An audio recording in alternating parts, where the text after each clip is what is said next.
बहुत बार आपने लोगों को ये कहते हुए सुना होगा कि यत्र नार्यस्तु पूजन्ते रमन्ते तत्र देवता, जिसका मतलब ये होता है कि जिस घर में औरत का सम्मान होता है, उसको रिस्पेक्ट मिलती है, उस घर में भगवान का वास होता है, उस घर में प्रॉस्पेरिटी रहती है। लेकिन यूजुअली ऐसा होता नहीं है। तभी तो आज की डेट में भी स्पेशल सत्र में वुमेन रिजर्वेशन बिल पास होता है। आज भी वुमेन एम्पावरमेंट की बात होती है। औरतों के लिए तरह तरह की वेलफेयर स्कीम्स आती हैं। तो कई बार हम ये सोचने पर मजबूर होते हैं कि आज की डेट में भी अगर औरतों के साथ डिस्क्रिमिनेशन हो रहा है, उनको इक्वल स्टेटस नहीं मिल रहा है, तो वैदिक पीरियड में औरतों का क्या हाल होता होगा। अगर हम वैदिक पीरियड की बात करते हैं तो हम ये देखते हैं कि वेदों में औरतों के बारे में क्या लिखा है, और जो कुछ भी वेदों में औरतों के बारे में लिखा है, ये सुनकर आपको हैरानी होगी। चारों वेदों में औरतों से रिलेटेड सैकड़ों मंत्र हैं। ऋग्वेद में 24, यजुर्वेद में 5 विदुषियों के बारे में लिखा है। ऋग्वेद में करीब 450 मंत्र औरतों से रिलेटेड है, और जो औरतों की पोजीशन और स्टेटस को ग्लोरीफाई करते हैं।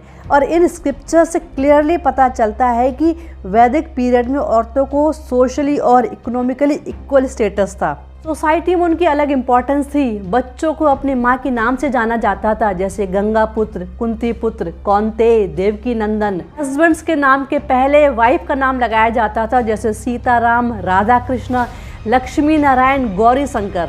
उन दिनों कोई भी रिलीजियस सेरेमनी औरतों के बिना कंप्लीट नहीं होती थी। इवन आज भी आप कई बड़ी पूजा होती है घर में, तो देखते होंगे हस्बैंड वाइफ साथ में पूजा करते हैं, क्योंकि ऐसा रिलीजियस स्क्रिप्चर्स में ही लिखा हुआ है। लड़कों के साथ लड़कियों का भी उपनयन संस्कार होता था।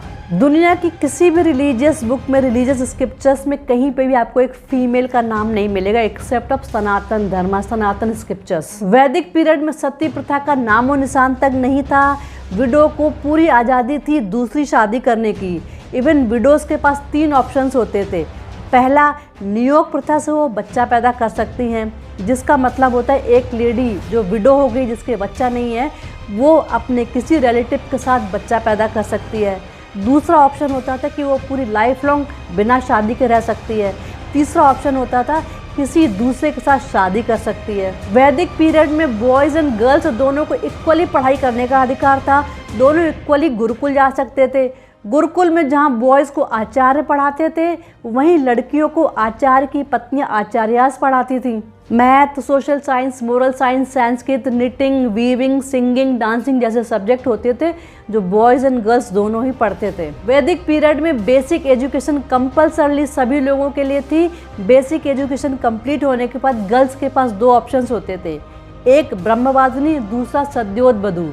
ब्रह्मवादिनी वो लड़कियां होती थी जो वेदों की पढ़ाई करती थी, हायर स्टडीज़ करती थी, हायर नॉलेज, रिसर्च और लर्निंग में लगी रहती थी, पूरी तरह से स्पिरिचुअलिटी में डेडिकेटेड होती थी, और कंप्लीट सेलिबेसी मीन्स ब्रह्मचारिणी का जीवन फॉलो करती थी। लोपामुद्रा, अपारा, घोषा, विश्वबारा, सिक्ता, मैत्रेयी जैसी ब्रह्मवादिनियाँ जिन्होंने वेदों की पढ़ाई करी और वेदों के हिम्न कंपोज भी किए। वहीं सद्योतवधू वो लड़कियां होती थी जो गृहस्थ आश्रम को फॉलो करती थी, जो शादी करती थी और अपनी फैमिली और बच्चों की टेक केयर करती थी। इन सिंपल वर्ड, ब्रह्मवादिनी वो होती थी जिनको वेदों की नॉलेज होती थी, जो वेदों को पढ़ती थी, और सद्योतवधू वो लड़कियां होती थी जो गृहस्थ आश्रम को फॉलो करती थी, हाउसवाइफ होती थी। उन दोनों लड़कियों को अपनी पसंद की शादी करने का पूरा अधिकार था।